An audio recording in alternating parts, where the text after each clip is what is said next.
Saya ulang lagi, ngaji itu harus khatam. Pentingnya khatam tadi, kalau di bab tafriq bainal haqqi wa bainal batin, seakan-akan kubu sebelah ini benar karena tegas. Tapi kitab itu tidak hanya bab itu, juga ada bab tawadhu. Di bab tawadhu itu, misalnya kita melihat orang kafir, ini wajar maksiat kan dia kafir. Masa saya mukmin maksiat? Dan ini kafir bisa saja nanti husnul khotimah. Saya muslim bisa saja su'ul khotimah. Sehingga tetap tawadhu. Melihat yang lebih sepuh ini aksaru ibadatan minni. Melihat yang kecil asghar berarti aqallu maksiatan minni. Sehingga melihatnya itu tawadhu.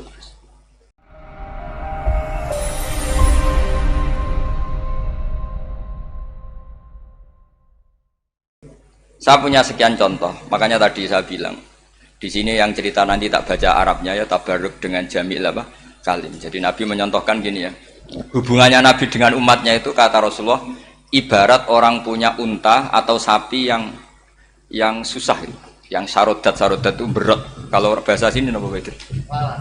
Yang larat ya pak? Melayu. Terus orang-orang lain ingin membantu. Kubu sebelah ingin bantu, tapi ketika mereka ingin bantu malah unta ini tambah lari karena asing.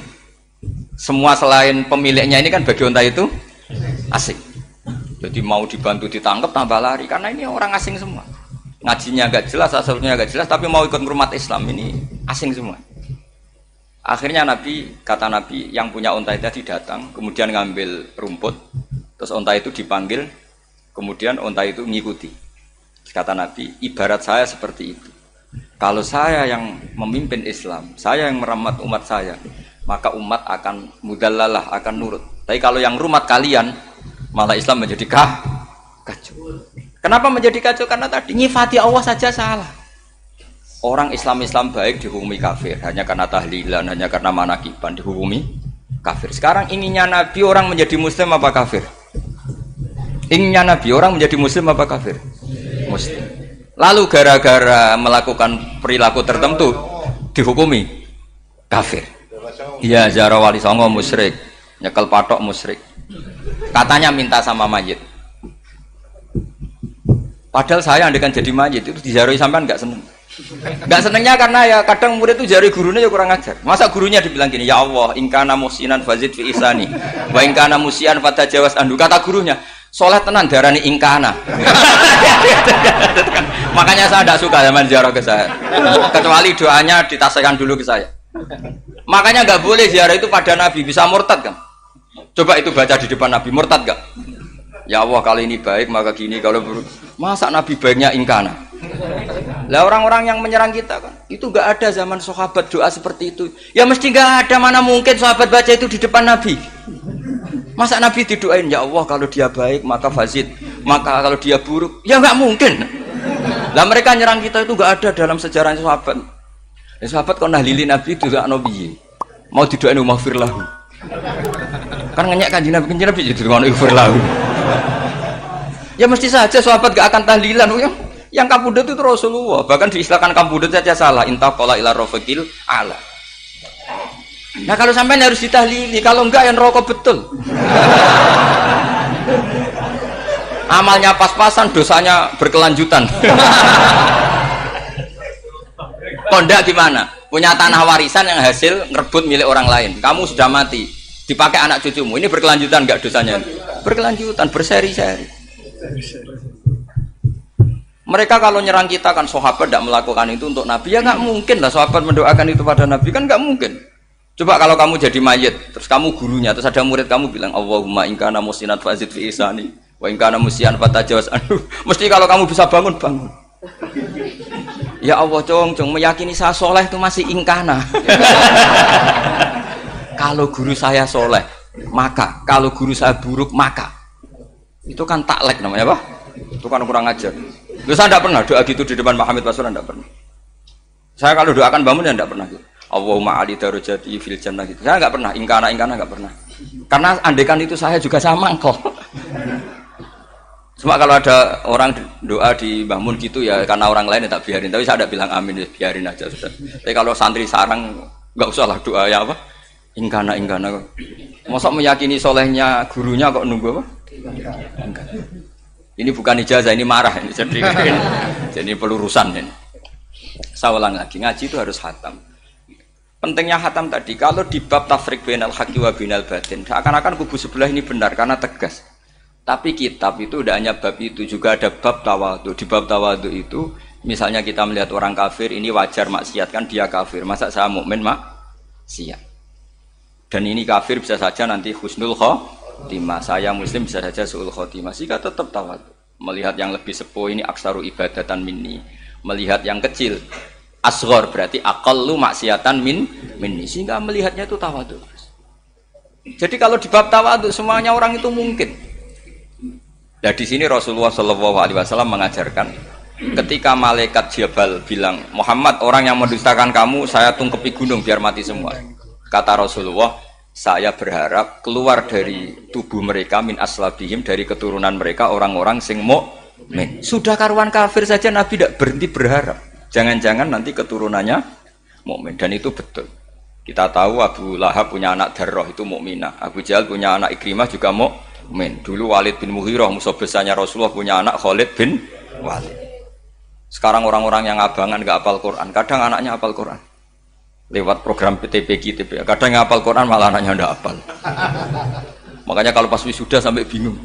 Gurunya itu sampai nangis. Kenapa nangis? Ini anaknya orang nggak hafal Quran tapi sudah hafal. Saya gurunya nggak hafal kata. Lah kenapa bisa jadi hafid? Karena guru sewaan kata. Itu banyak sekali. Ini penting saya utarakan supaya ekstremitas itu berkurang. Logika-logika yang dibangun ulama itu ngikuti riwayat. Agama itu ngikuti riwayat, bukan sekedar akal. Saya punya contoh ketika kitab Ihya menutup kitabnya, yaitu Imam Ghazali. Itu ada dua orang, ini di akhir kitab Rojak dan dipakai nutup kitab Ihya sebagai rojaknya Imam Ghazali. Ada dua orang min ahli nar dipanggil sama Allah. Ini sekaligus ijazah, kali ini ijazah betul. Yang dipanggil ke surga itu masih muqayyad dan biangkalil jahim, masih muqayyad, masih dibelenggu sama atribut neraka. Terus sama Allah ditanya, piye jong kabarin rokok? Wah syarra makanan Gusti rokok jenengan takokno sekarang ra enak jen.